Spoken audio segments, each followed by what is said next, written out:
계속 사람과 운영 시스템에 대해서 깊이 파고 들어가겠습니다. 지금 우리가 하고 있는 이 주제는 사고 체계, 그래서 이 시스템 오브 띵킹이라고 합니다. 생각하는 시스템이 있다는 거죠.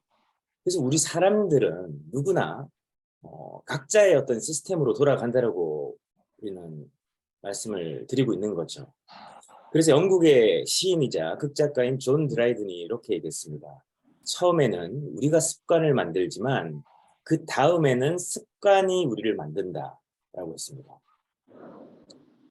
지금 여러분들이 이 아침 7시에 이렇게 이 줌에 함께 참여해서 우리가 이 미팅을 하고 있는 것도 습관이죠. 어떤 이들은 그냥 관성적으로 들어오고, 또 어떤 이들은 그것이 제대로 습관으로 자리 잡지 못해서 그냥 들어오고 싶을 때 들어오고 나가고 싶을 때 나가는 어떤 그런 시간이 될 수도 있는 거죠. 카메라도 마찬가지입니다. 아침에 누구나 자기 얼굴을 드러내는 걸 쉽지 않죠. 그런데 정말 용기를 내서 이렇게 자신의 얼굴을 드러내고 내가 참여하고 있다. 내가 이 미팅의 주관자다. 나도 여기에 일원이다. 라는 어떤 주인의식으로 참여하는 분들도 계시고, 물론 이 오해하면 안 됩니다. 이 카메라 안 켰다고 나는 뭐 주인의식 안 가졌는지 아니냐 이렇게 하실 수 있기 때문에 물론 맞습니다. 하지만 이렇게 소수의 사람들이 정말 그대로 내가 주도적인 생각으로 세상을 만들어 나가고 또 오늘 이 하루를 함께 만들어 나가는 이런 어떤 마인드, 사고방식, 이게 정말 중요한 것이죠. 그래서 우리가 지금 이게 습관이 되고 있는 거고, 우리들 생각하는 것도 각자의 어떤 습관들이 만들어 놓은 결과들인 거죠. 그래서 지난 시간에 우리가 가장 핵심적으로 다뤘던 것이 바로 이거죠. 대상을 구분 짓는 것은 고유의 정체성이고, 그것은 즉 본질의 차이다. 본질이란 건 특성과 성질, 근본적인 어떤 에센셜, 이게 바로 본질이죠. 자, 그러면 우리가 지난 시간에 다루고 있는 것이 바로 논리적 사고이죠. 자, 논리적 사고의 핵심은 말하고 쓰고 하는 능력을 우리가 체계적으로 굉장히 어떤 오판하지 않고 객관적인 사실로 볼 수 있는 어떤 힘, 이걸 우리가 논리적 사고라고 지금 말씀을 드리고 있는 거죠. 자, 그러면 이제 우리는 이 논리적 사고의 안에서 하나의 어떤 반대적인 개념 혹은 상대적 개념이 될 수 있는 이 관성적 사고를 한번 살펴보겠습니다. 자, 이 관성적이다라는 얘기를 우리가 많이 하죠.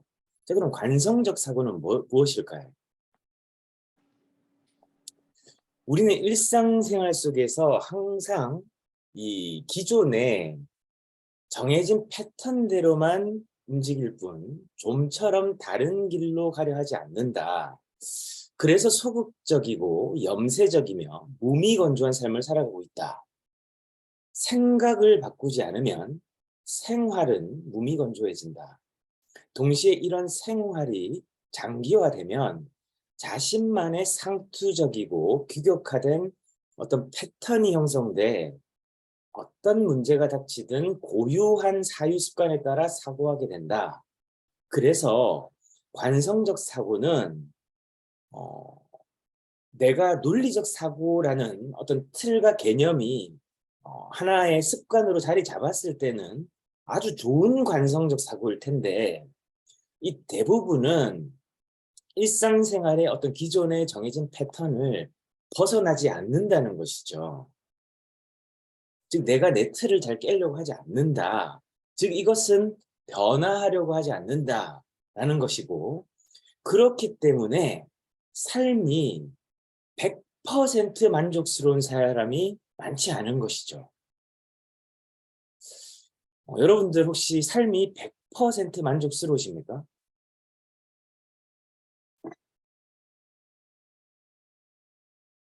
당연히 뭐 보이는 분들만 제가 얼굴을 볼 수밖에 없고, 저는 정말 150%, 200%, 1000% 만족스럽거든요.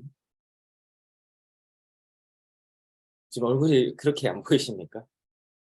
아마 뭐 그렇게 만족스럽지 못하면 여러분들에게 이런 아침에 이런 시간도 가질 수가 없겠죠.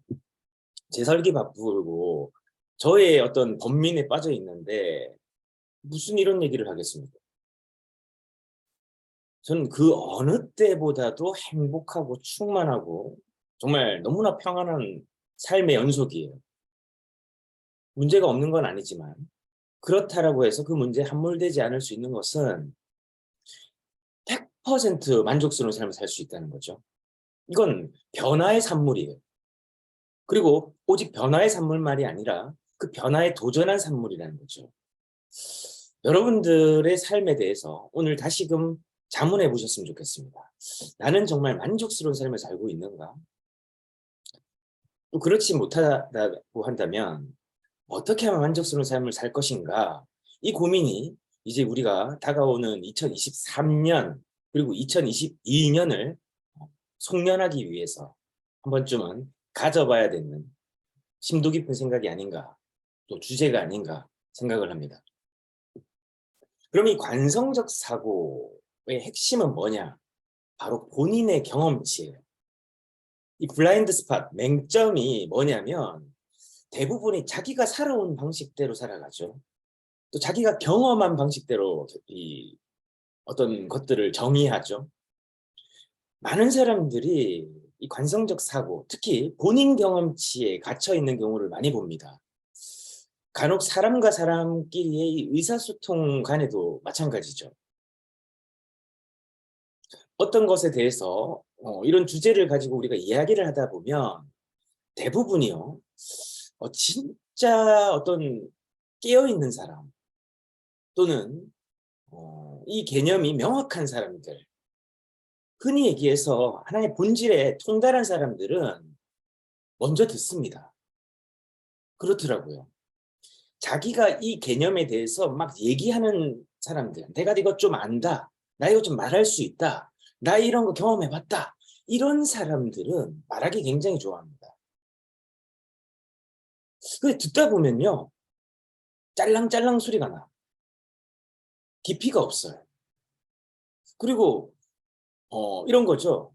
이 짜장면 맛있는 거 먹어봤어. 제가 짜장면 좋아합니다. 짜장면 맛있는 거 먹어봤어? 하면요. 자기가 이제 경험한 사람들은 우리 동네에 반점이 있는데 여기 엄청 맛있어. 이렇게 하는 사람들이 있어요. 근데 야, 저기 신라호텔 8선에 가면 짜장면이 기가 막힌다. 자, 8선의 짜장면을 먹어본 사람과 동네 반점이 최고인 줄 아는 사람이 어떻게 그 핵심 주제, 어떤 짜장면이 맛있느냐라는 걸 얘기할 때 물론 그 반점이 맛있겠죠. 당연하죠. 정말 소문난 숨겨진 맛집일 수 있습니다. 하지만 그게 최고라고 주장하는 것은 잘못된 사고일 수 있다는 거죠. 이걸 우리는 관성적 사고라고 부르는 겁니다. 그래서 본인 경험치에 의존되는 게 관성적 사고. 그래서 우리가 본인의 경험치를 그러면 어떻게 해야 되냐? 점점 넓혀가려고 하는 어떤 마음가짐, 태도, 그리고 내가 경험한 것이 끝이 아니구나라고 하는 좀 더 겸허하고 겸손한 자세. 이게 바로 관성적 사고를 한층 더 성장시켜서 논리적 사고로 가는 핵심 계단이다라고 우리가 생각할 수 있겠죠. 그래서 이제 관성적 사고와 창의적 사고에 대해서 우리가 살펴봐야 됩니다. 여러분들은 어떻게 생각하는지 한번 스스로에게 질문해 볼까요? 나는 관성적 사고를 하고 있는가? 아니면 창의적 사고를 하고 있는가? 우리는 오늘도 문제를 만날 겁니다.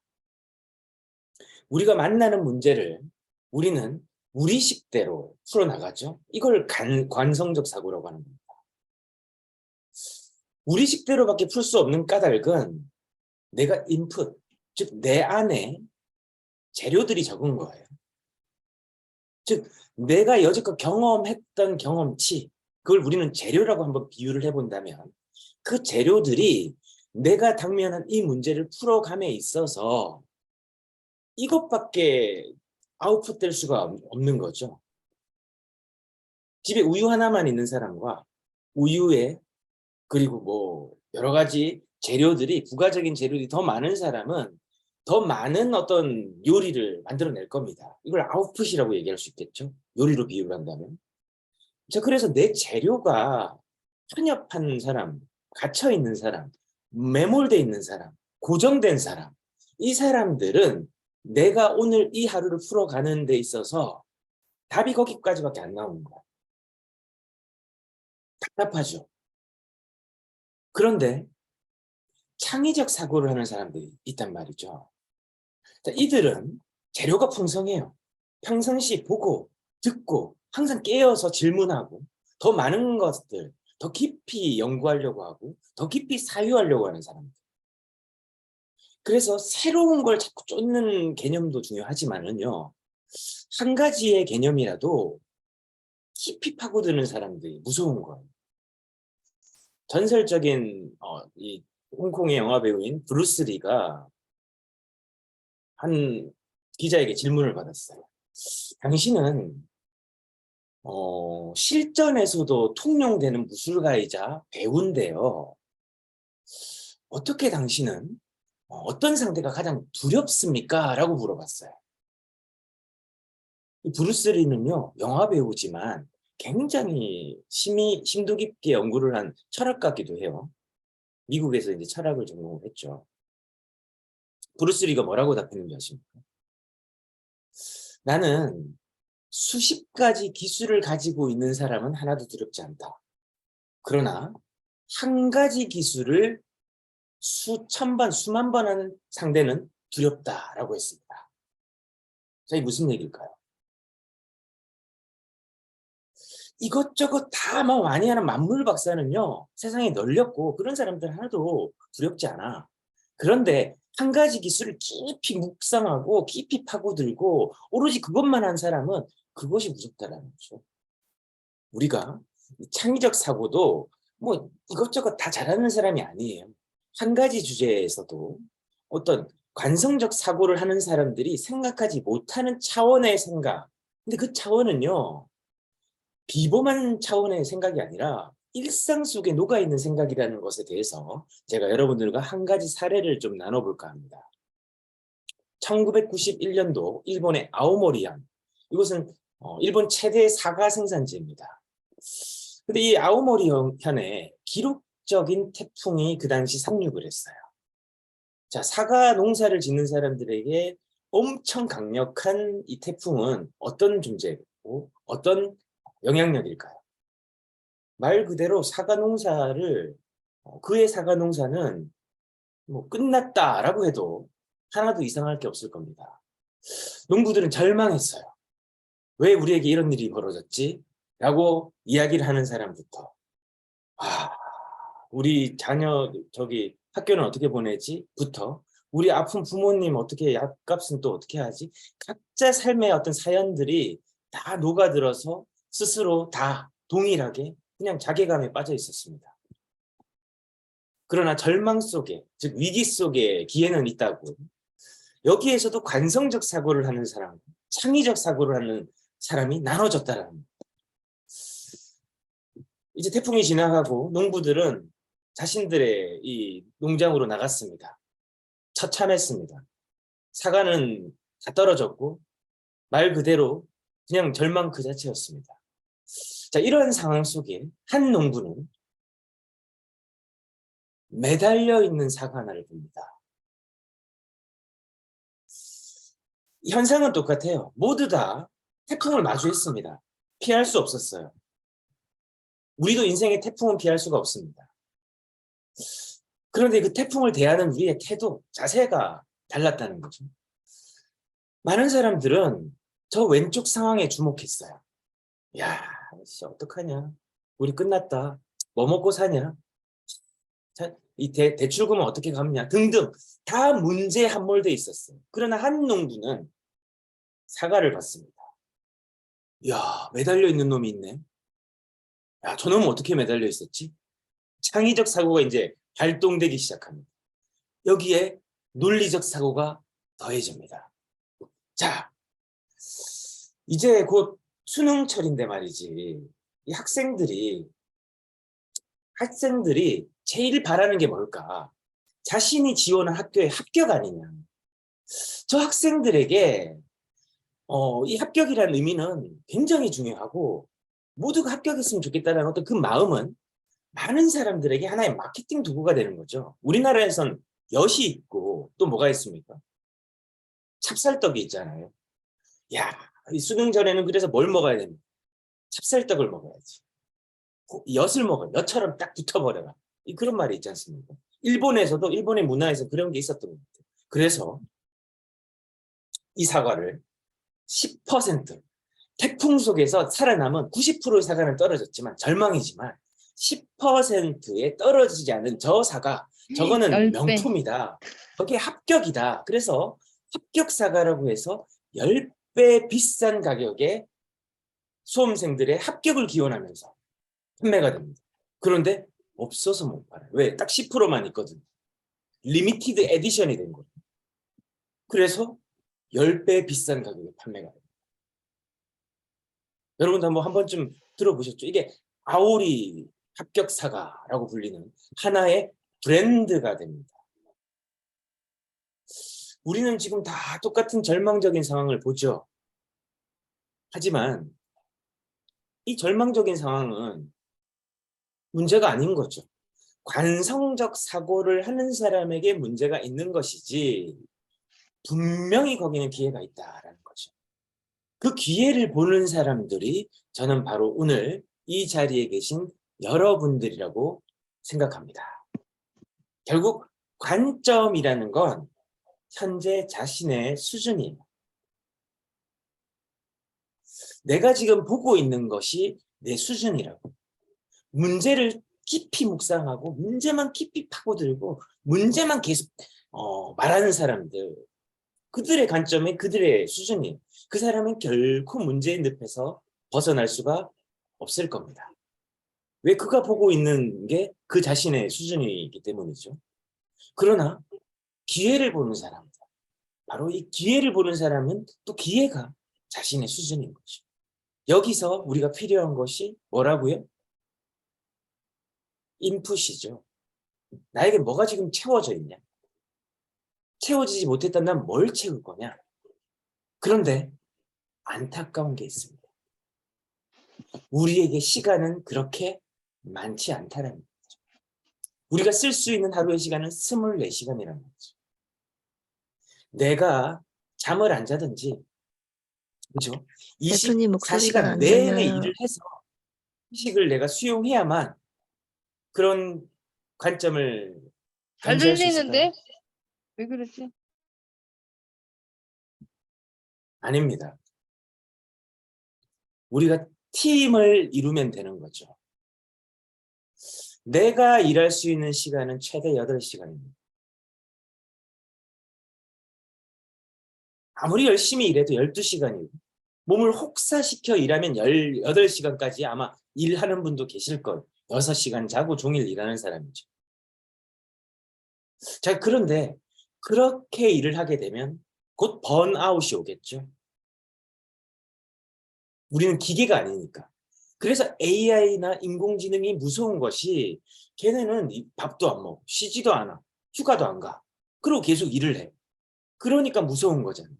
그런 시대를 살고 있는 우리가 계속 나 혼자서 노동력으로 나 혼자서 뭔가를 하려고 풀어나가려고 한다면 게임이 안 되는 거죠. 그러나 우리는 나와 같이 일할 수 있는 8명이 2명이 되고 4명이 되고 8명이 되면 어떻게 될까요? 나는 하루에 8시간밖에 일 못하지만 8명이 일하면 64시간을 하루에 일한 결과물을 만들어낼 수 있다는 거죠.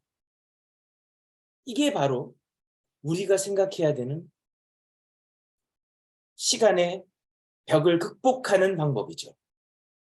많은 사람들이 여기에서 갇힙니다. 그래서 어떻게 해야 됩니까?